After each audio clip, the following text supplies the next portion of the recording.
Dave Chappelle's recent remarks at the Riyadh Comedy Festival have stirred controversy. During his performance in Saudi Arabia, Chappelle made a striking claim that it's easier to talk here than it is in America. He used the example of discussing conservative activist Charlie Kirk, saying, "Right now in America, they say if you talk about Charlie Kirk, you'll get cancelled. I don't know if that's true, but I'm gonna find out."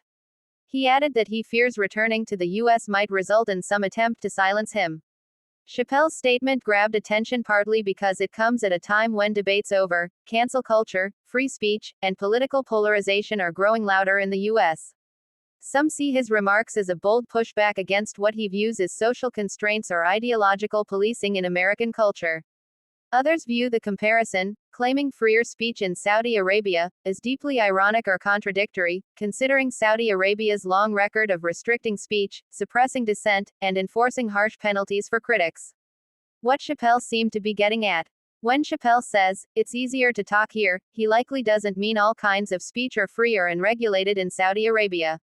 Rather, he seems to mean that in the moment, in front of that audience, he feels less uneasy or constrained than he does in American contexts, especially talking about polarizing political topics, criticizing major figures, or pushing boundaries.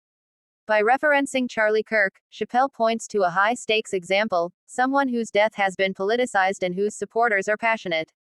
Saying that discussing such a figure could lead to cancellation in the US frames his argument that Americans often face social, professional, or reputational consequences for saying contentious things, even if legal protections remain. Chappelle's mention of fear about going back, worried that they're going to do something to me so I can't say what I want to say, underscores that for him the stakes feel real. Part of the effect of his joke is making the audience consider whether the US, despite its legal protections for speech, is socially or culturally stifling in certain domains. Criticisms and reactions. Many critics seized on Chappelle's remarks as tone-deaf or hypocritical. Some of the main lines of critique include irony and contradiction. Saudi Arabia is widely known as a country where political dissent, criticism of the government, or critique of religious or social norms can lead to severe punishment. Claiming somehow easier speech there invites skepticism. How can a place known for strict censorship be freer than America? Selective freedom and contractual limits. Several performers at the festival reportedly had to sign contracts that banned jokes about the Saudi government, the royal family, the legal system, or religion. If those constraints are real, as multiple sources suggest, then the domain of what's easier to say is limited. Critics argue Chappelle is glossing over the real limits. Complicity and ethical concerns. Some comedians and commentators say participating in such a state-backed event, even if to criticize American norms, can be seen as helping to whitewash or legitimize a regime's image. At the same time, falling into rhetorical traps while on that stage can undermine the credibility of speech critiques.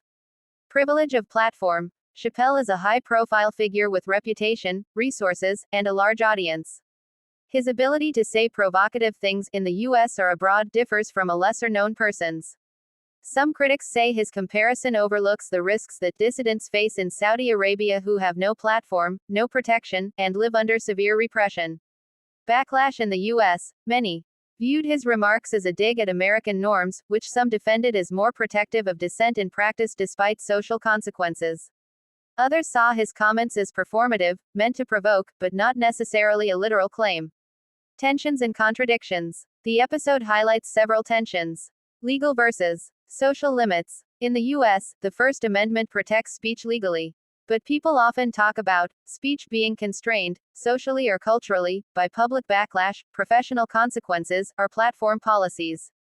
Chappelle's critique is aimed more at those social pressures than legal censorship. In Saudi Arabia, many limits are formal, structural, or even enforced by the state, in some cases, violently. What speech and who speaks? Not all speech is equally dangerous. Criticizing popular culture, local politics, or taboo social norms differs from challenging the government, monarchy, religion, or legal infrastructure. The latter are the riskiest topics in tightly controlled states. Chappelle's ease might apply to less sensitive topics, or within bounds of what the festival allows. Also, his stature gives him a buffer that many others don't have. Performance and provocation. Comedians often exaggerate, push boundaries, and use rhetorical hyperbole. Chappelle has long cultivated a style of provocation. The remark about it being easier to talk may be partly rhetorical, meant to provoke reflection, discomfort, or debate, not necessarily to assert a literal equivalence of free speech regimes. Image versus reality. Saudi Arabia is trying to expand its cultural footprint, with festivals, arts, tourism, and entertainment. Events like this may be part of a broader, soft power push. Some see the festival as a PR effort designed to counter criticism of human rights abuses. Inviting outspoken artists to speak of freer speech can help reshape narratives, so critics argue that performers must tread carefully lest they become part of that effort. Risk and consequence. In the United States, controversial speech can cost someone their job, attract social or media backlash, or lose them a contract. But in many authoritarian regimes, critical speech can cost someone jail, torture, exile, or worse.